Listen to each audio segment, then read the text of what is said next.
Hello guys, bersama saya lagi dalam Alright Napa Channel. Panas dan menggempakan sahabat-sahabat semua. Akhirnya Tun Dr. Mahathir yang membuat satu pendedahan yang amat mengejutkan.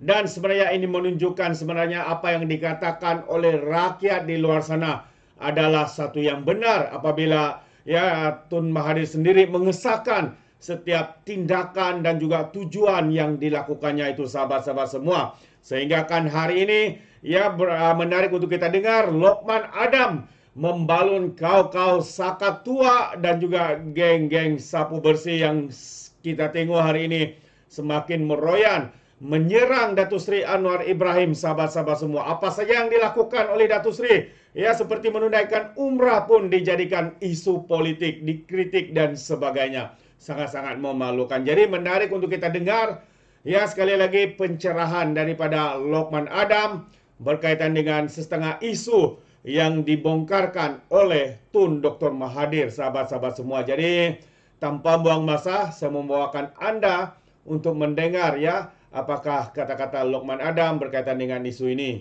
Akan mengulas kenyataan-kenyataan yang keluar daripada mulut Tun Dr. Mahathir Mohamad ketika beliau diwawancara oleh dua jejaka keluar sekejap, iaitu saudara Khairi Jamaluddin dan juga Sharil Hamdan.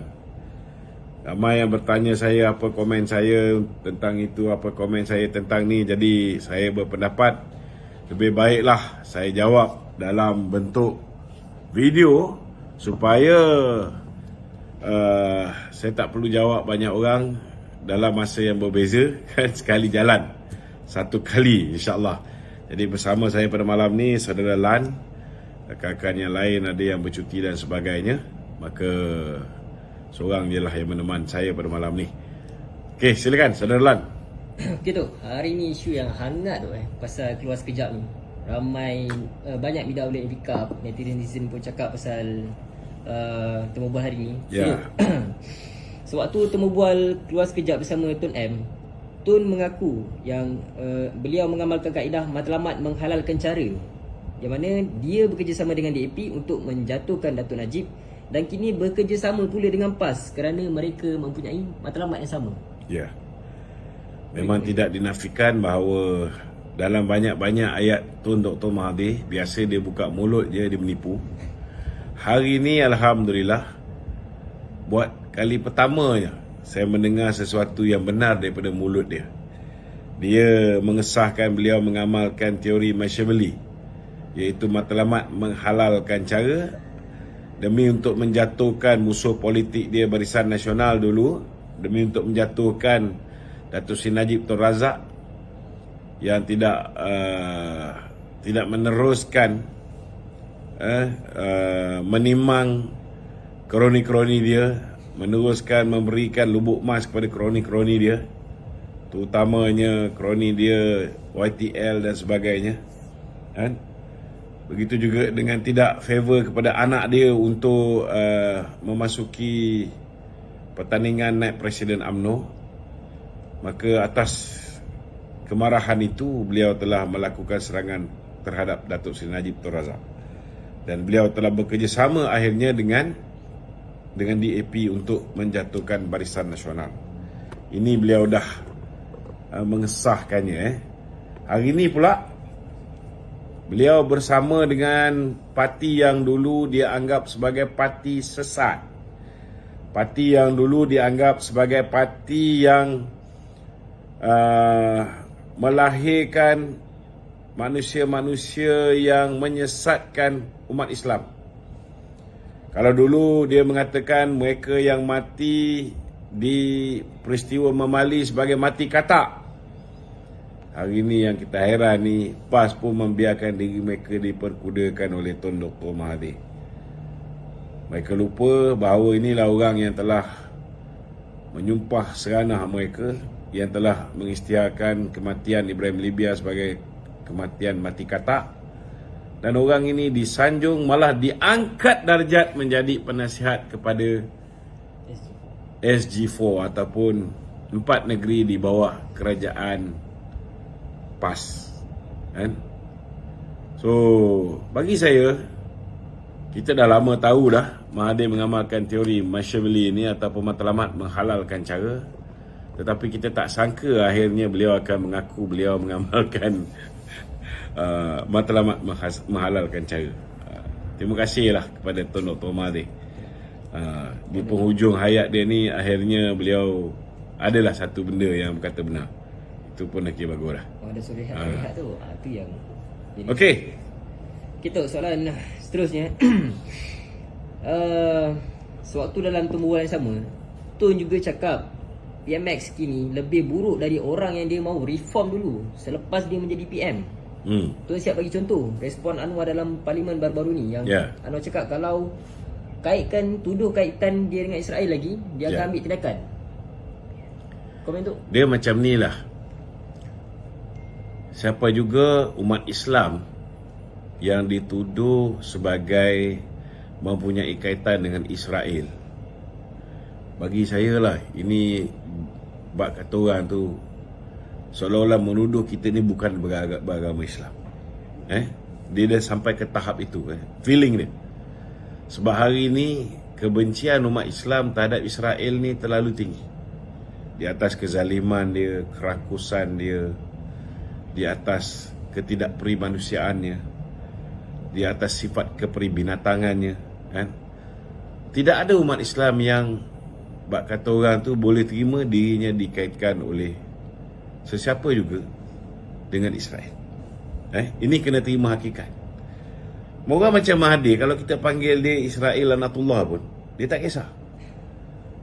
Sebab dari segi pegangan agama dia pun, kita tengok cucu-cucu dia pun bela anjing semacam je. Anak beranak dia pun tingkah laku pun lebih kurang je. So bagi dia benda tu tak ada apa.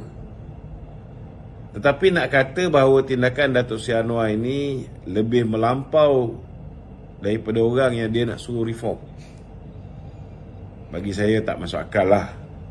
Kalau nak dibandingkan dengan Mahathir yang hari ni bukan main lagi nak cerita pasal nak cerita tolong Melayu lah apalah, kan? Lepas tu ada duit ke budak ni pun boleh tahan juga. Negarawan kan. Yang kat luar ni bukan lembu lah, nak beritahu. Yang kat luar ni kurang, mungkin tak belajar kat Oxford, but they are not stupid. They can differentiate which one is negarawan dan yang mana satu yang kena sawan lah, senang cerita. Cubalah fikir gunakan otak yang waras. Ini manusia cerita tentang reform. Nak reform apa Mahathir? Anak dia tak ada seorang pun jutawan. Anak dia semua billionaire. Anak dia semua billionaire. Dan dia cerita pasal orang Melayu malas. Memang anak dia tak malas. Sebab anak dia semua berdedikasi. Dedikasi. Anak dia dapat apa yang mereka nak, bergolek. Anak dia suka kereta besar, bapak dia buat sepang sikit Formula 1. Power car. Anak dia nak buat apa saja, semua dia support. Sampaikan kalau dulu hospital pantai tu, sampaikan tender cadar pun disapunya, bersihkan cadar. Ni belum cerita perniagaan yang halal, perniagaan yang haram. Yang halal pun disapu, yang haram jual bir yang San Miguel, Filipina pun dia sapu. Dari segi perniagaan fiber optik pun dia sapu. Kalau dulu kenderaan-kenderaan di Malaysia ni, kaki tangan kerajaan punya kenderaan, kaki tangan kenderaan kerajaan, semuanya menggunakan minyak Petronas, ada sedikit menggunakan Shell. Bila dia balik semula sebagai Perdana Menteri, 3 bulan pertama, kerja yang dia buat ialah pastikan syarikat Petron mendapat projek untuk membekalkan petrol dan diesel kepada agensi kerajaan. So memang anak dia tak malas, sebab semua anak dia dedikasi. Daddy dah kasih, memanglah dia boleh enjoy their life, kan? Tetapi anak orang lain, orang Melayu lain, kan, semua berhempas pulas. Dia cakap hari ni orang Melayu yang berjaya je yang marah dengan dia. Yang marah bila dia kata orang Melayu malas. Padahal, kan, hakikat dan realiti dia semua orang terasa. Sebab bila dia cakap orang Melayu malas, kalau anak-anak dia tu rajin, lain cerita. Anak kau pun masih menjadi menteri besar, kan? Hari Senin, Selasa, Rabu, Khamis dah balik Kuala Lumpur lah, kan? Jumaat, Sabtu jangan cakap lah tak jumpa kat negeri Kedah tu. So macam mana dia cakap bahawa orang lain ni pemalas, sedangkan anak dia semua spoon fed, sedangkan kroni-kroni dia dah merasa, contohnya lah 4 kroni dia, Syed Muhtar Al-Bukhari, Malakoff, YTL, Genting Sanyen, apa lagi satu, Tanjung Holding Energy milik Ananda Krishnan. Keempat-empat syarikat ini bukan setakat masuk tender untuk membeda supplying of electricity menggunakan IPP mereka dengan harga 8 sen lebih mahal daripada TMB, malah mereka menikmati subsidi gas daripada Petronas untuk tempoh 21 tahun sebanyak 155 bilion. 4 syarikat ni kongsi. Kaya-kaya. Makan tak habis. Jadi dia cakap dia hanya bagi peluang kepada orang yang telah terbukti. Takkan seorang tu je yang terbukti. So, nak temberang Mahathir, boleh temberang orang lain. Hari ni rakyat Malaysia ni banyak yang sudah mula boleh buka minda mereka. They know who you are, kan? Mengharapkan bantuan kerajaan ramai tu. Kalau 2 orang budak mentah yang tak tahu apa-apa ni, mungkinlah mereka boleh terpedaya atau sengaja buat-buat buat-buat. Sebab saya kenal KJ ni, saya tahu betapa benci dia dengan Mahathir. Hari ni saya tengok muka dia bila duduk dengan Mahathir, saya pun tak boleh imagine lah macam mana dia boleh duduk dengan Mahathir. Sinar-sinar tu. Dia boleh tanya pula Mahathir, kenapa Tun tak suka saya? Sempat. Sempat tu, kan? Kenapa Tun tak suka saya? Padahal tak payah tanya pun, kan? Takkan bodoh sangat tak tahu, kan? Kalau KJ is not a threat to his son, tak ada lah dia marah dengan Datuk Seri Najib. Antara punca Mahathir marah dengan Datuk Seri Najib ialah kerana bila KJ tak ada jawatan pun anak dia lawan, kalah. Anak dia timbalan Menteri MITI masa tu, kalah. Bila KJ dapat jawatan, walaupun anak dia menteri besar, lagilah susah nak lawan. So maknanya anak dia pun tak cukup berusaha tu. Anak dia pun tak cukup berusaha lah. Harap dedikasi je. Hakikat dan realiti dia, hakikat dan realiti dia, KJ lebih tahu kenapa Mahathir menyerang Datuk Seri Najib. Dan hari ini dia dah mengesahkan bahawa dia menggunakan DAP, dia menggunakan hari ini PAS untuk menjatuhkan musuh-musuh politik dia. Ini Allah Ta'ala tunjukkan. Kalau yang 2 orang depan mata dia tu tak sedar lagi, kita tak tahulah macam mana. Okey? Gitu. Mungkin tadi kita dah terkeluar sikit ke Najib, tapi saya tarik balik pergi kepada, kita akan sentuh balik pasal Anwar ni lah. Kita tahu rata-rata pendengar podcast KJ ni, podcast Keluar Sekejap ni, ramai-ramai dia rata-rata orang muda tu. Jadi walaupun tu dah ulas isu ni, tapi saya kena tanya juga sebab Tun dia sentuh pasal isu ni. Dia kata Anwar ni yang PMX kita ni yang memulakan budaya politik wang sewaktu menjadi TPM dengan memperkenalkan rasuah untuk mendapat populariti. Mungkin tu boleh ulas lagi tu. memperkenalkan rasuah untuk mendapat populariti. Dia mesti uraikan dengan lebih jelas lah apa yang dia maksudkan menggunakan rasuah untuk mendapat populariti. Yang saya tahu ketika zaman pemerintahan Datuk Seri Anwar Ibrahim memang dia jaga ketua-ketua UMNO bahagian. Dia memang jaga ketua-ketua UMNO bahagian. Itu kita tak nafikan lah. Kita tengok Azmin Ali dulu pun. Kalau dibandingkan dengan pemimpin-pemimpin PKR lain, dia pun mengikut jejak langkah Datuk Seri Anwar. Dia menjaga kepimpinan PKR, cabang, bahagian semua kan. So, itu budaya politik masing-masing. Ada setengah orang, bila dia berkuasa, dia fikir pasal diri dia saja. Macam Mahathir. Bila dia berkuasa, dia fikir pasal diri dia saja. Bila dia ada peluang untuk inject stimulus package untuk merangsang ekonomi negara, macam mana cara Mahathir membelanjakan duit tersebut? Dia ambil duit Petronas, dia bantu syarikat perkapalan milik anak dia. Alasan yang dia pakai, kalau saya bantu syarikat ni syarikat besar. Di bawah syarikat ni, syarikat perkapalan ni ada banyak pekerja. Bila ada banyak pekerja, maka pekerja-pekerja ni akan tetap mempunyai kerja dan syarikat ni akan membayar cukai. Itu cara Mahathir. Hakikat dan realiti dia, kalau dia ambil 2 bilion duit Petronas, berapa banyak yang sampai kepada gaji pekerja? Sebahagian kecil.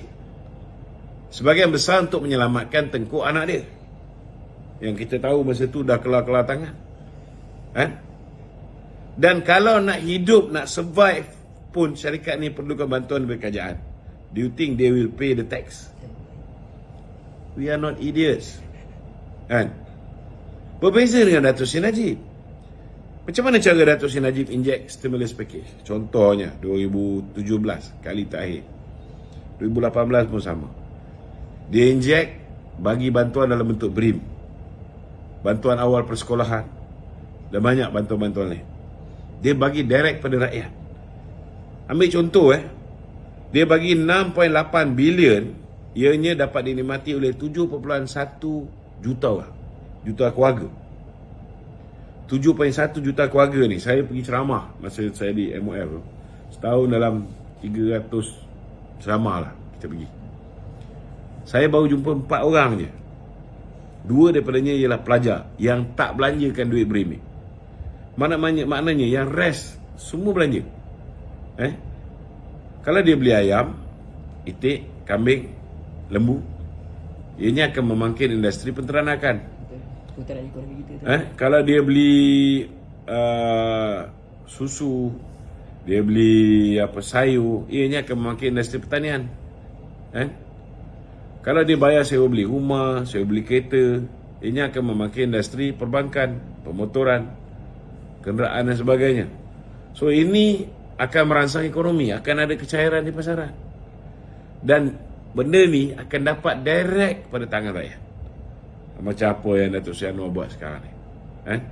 Kita tak pernah sangka, dalam keadaan kita mewarisi hutang 1.5 trilion, kita boleh bagi 3,700 tahun depan. I couldn't imagine it. Tapi dia boleh buat. Sebab dia rakyat sentrik. Mahathir ni kroni sentrik. Kroni and dia punya kids lah. Dia punya anak-anak. Itu sebabnya anak-anak dia gagal untuk jadi jutawan. Semua billionaire. Banyak kali saya ulang benda ni, tapi orang tak faham. Termasuklah 2 ekor KJ dengan Petra Pet. Sebagai orang yang kenal betul dengan Mahathir ni dan tahu betapa rakusnya Mahathir ni, saya pun heran lah, macam mana dia boleh panggil Mahathir untuk di-interview, sedangkan seminggu yang lepas dia panggil TMJ. Saya cakap terus terang lah, saya tak tengok KJ punya live ni. Tapi sebab orang tanya tu Bukan, sebab TMJ ada dalam tu. Itu sebab aku tengok. That's the only keluar sekejap yang aku tengok. Hari ni sebab Yalah, orang tua puaka ni diinterview oleh orang yang benci dia. So something maybe interesting. Tengoklah sekejap. Nothing much. Tapi sekejap lah. kita boleh tengok betapa dua orang hipokrit ni boleh combine and please each other kan. Okay lah. It's their right. Dia orang punya right. Dia orang boleh interview, tak ada masalah. Okay? Okey tu kan. Tadi Alalan Tok dah sentuh sikit pasal cara Anwar mengurus ekonomi tu. Dalam temu bual yang sama juga, Tun ada petik yang dia mendakwa sebab tu financial crisis 1997, Anwar pada waktu itu suka menurut perintah IMF dan World Bank tu. Sedangkan kita lihat bukan Anwar yang buat pinjaman dengan IMF pada ketika tu. Mungkin Tok ada nak komen sikit. Adalah sikit polisi yang boleh ditafsirkan sebagai mengikut World Bank. Contohnya macam increasing of interest rate. Macam sekarang lah. Macam sekarang. Bila kita berhadapan dengan keadaan yang tak menentu dari segi sudut ekonomi, ringgit Malaysia diserang. Kalau ikut polisi pada ketika itu, selepas kita diserang oleh George Soros, penyangak mata wang, kita telah menaikkan interest rate kita. Sebabnya macam hari ni lah, kalau kita tak naikkan OPR, maka ringgit akan terus jatuh. Tambahan pula pada ketika itu, yalah, Mahathir bukan jenis orang yang buat kawan dengan semua orang. Dia bermusuh dengan banyak orang. Sehingga kan Soros pun sakit hati dengan dia dan menyerang negara kita. So macam mana kalau you tak dapat foreign direct investment masuk macam sekarang ni, walaupun kita tak naikkan interest rate, kita punya OPR kita, kita masih lagi boleh kukuhkan balik ringgit dengan kemasukan foreign direct investment. So memang itu kalau nak ditafsirkan meningkatkan interest rate itu sebahagian daripada cadangan IMF, ya betul. Kedua, dari segi non-performing loan daripada 6 bulan turun kepada 3 bulan. Itu juga sebahagian daripada dasar yang biasa dibuat, monetary policy yang turut dicadangkan oleh IMF. Tetapi yang pinjam duit dengan IMF ialah Mahathir. Ini jangan lupa. Bila dia pecat Datuk Seri Anwar, dia yang mulakan pinjam duit dengan IMF. Bila dia pecat Datuk Seri Anwar, dia yang mula bail out syarikat perkapalan anak dia dan kroni-kroni dia. Yang banyak menyalahgunakan duit negara ni, dia. Datuk Seri Anwar jaga duit negara. Salah satu sebab kenapa dia bergaduh dengan Datuk Seri Anwar ialah kerana Anwar enggan untuk bail out syarikat perkapalan anak dia, Mirzan. Dan anak dia ketika itu dah tak karuan, dah kelar-kelar tangan. Ini sejarah. Jangan kita lupakan sejarah ni. Orang tak lupa. Orang muda tak tahu. Orang muda tak tahu. Orang muda hari ni anggap Mahathir ni seorang yang terbuka. But this is the worst dictator that Malaysia ever had. Ada yang menganggap dia masih relevan. Jangan lupa, Malaysia tak pernah ada orang yang dipanggil Maha Firaun, Maha Zalim. Tak pernah. Bila dia ada kuasa, apa dia buat? Dia menggunakan Akta Keselamatan Dalam Negeri sesuka hati bapak dia. Orang boleh ditangkap sesuka hati. Saya bukan setakat sekali, 2 kali. Kali pertama 2 bulan, kali kedua 2 tahun 2 bulan kena ISA bawah Mahathir. Surat khabar. Nasib baik Pak Lah, ketika Pak Lah menjadi Perdana Menteri, dia bebaskan media. Kalau tidak dulu, 3 bulan kena gantung, 6 bulan kena gantung. Harakah jual kat kedai pun tak boleh. Harakah hanya boleh dijual kepada ahli. Roket Kini ke, Suara Keadilan ke, surat khabar apa pun, semua tak bebas. Semua control by Mahathir. Dulu tak ada social media. Berhimpun lebih daripada 5 orang, mesti ada permit polis. Kalau tidak boleh tangkap gitu je. Zaman Datuk Seri Najib, dia lakukan perubahan. Dia lakukan reform. Dia wujudkan akta perhimpunan aman. Apa? Alright, itu dia guys ya, bagaimana pencerahan dan juga pendedahan demi pendedahan yang dilakukan atau dibuat oleh Lokman Adam. Dan kita boleh nampak ya bagaimana zalimnya, kejamnya individu yang bernama Tun Dr. Mahathir ini sanggup melakukan apa sahaja ya untuk mencapai tujuan pribadinya. Kalau sebelum ini ya hari ini mahu menjatuhkan kerajaan perpaduan, Malaysia Madani di bawah pimpinan Datuk Seri Anwar Ibrahim sanggup bersekongkol dengan PAS. PAS pula menerima ya segala apa yang dibuat oleh dan juga rancangan yang sedang direncanakan oleh Tun Dr. Mahathir ini. Soalnya sahabat semua, adakah Tun Dr. Mahathir ini masih lagi relevan di dalam politik kita? Yang kelihatannya beliau bukanlah ya pada pandangan saya bukannya mau memberikan kestabilan politik, tetapi mengganggu gugat kestabilan politik yang ada di dalam negara kita. Jadi ini antara perkara yang amat-amat memalukan. Ya, seorang veteran, jadi cukup-cukuplah ya berpolitik. Namun pun sudah tidak relevan lagi, rakyat pun tidak terima lagi. Ya, buktinya PRU 15 ditolak, malah habis, hilang deposit di Parlimen Langkawi. Hari ini masih lagi berkata pasal politik, sedangkan beliau sendirilah yang menghancurkan karier politiknya. Itu pandangan saya sahabat semua. Jadi terima kasih, sampai di sini saja. Sekiranya Anda mau berikan sebarang komen, Anda boleh berikan dalam ruangan komen. Dan terima kasih, izinkan saya untuk mengundurkan diri.